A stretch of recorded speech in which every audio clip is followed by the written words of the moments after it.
So yan guys yung ating solar dito sa may hagdanan natin. Yan. So yan yung solar natin na ginagamit dito sa hagdan para hindi na tayo dagdag sa kuryente. So ngayon, ang problema ngayon mga idol ay maikli yung kanyang wire. Hanggang doon lang siya sa may pintana. Yan so guys. So, ito guys yung wire niya. Yan.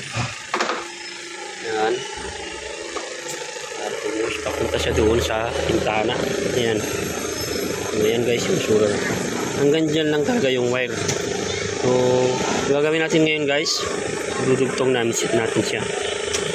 So, ito mga idol yung pandugtong natin. So, 5 meters ito mga idol.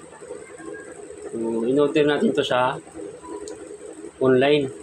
So, ito yung pinakang female niya. So, dudugtong natin ito doon sa sakit. Bali, male, female, pagsamahin natin. Tapos, i-thread lang natin siya ng ganun. Para walang kalas. Hindi na natin kailangan maglagay ng tape. Yan.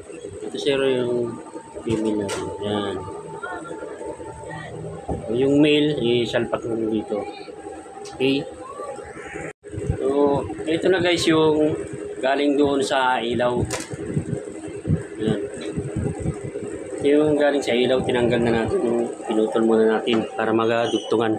Ayan siya guys. Oh. Ayan siya guys. Yan. So, okay, di ba? Pinutol ko na pero may ilaw pa siya. Kasi nga, rechargeable siya. Kinargahan siya ng araw. Okay? So, ngayon, dugtong natin. Bali, ito mga idol, yan. Samayin natin yung male at female. Yan. Ganyan lang siya mga idols. Bali, may sakit din siya dito. Tapos yung pinaka-female, papasok natin dito. Yan. Pasok na siya mga lotik.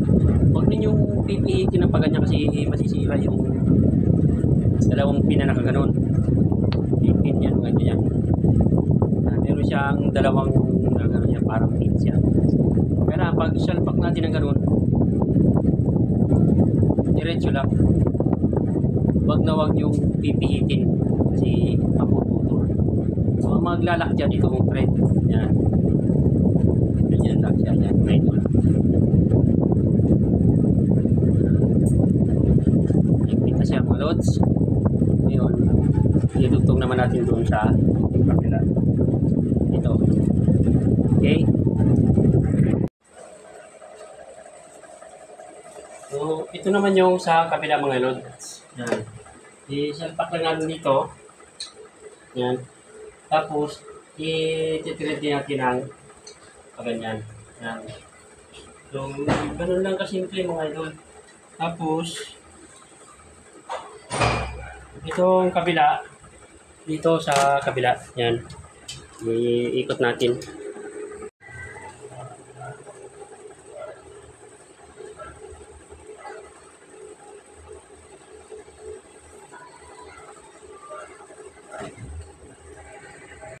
Ito naman mga idol yung magkabilang dulo. Ayan. Yung papunta dun sa solar panel.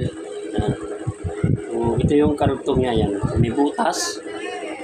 Tapos ito naman yung pinakang nail. Ayan. Isalpak natin ganyan. Okay. Ganyan. Tapos yung lock niya. Ayan. Yung locking thread. Ayan.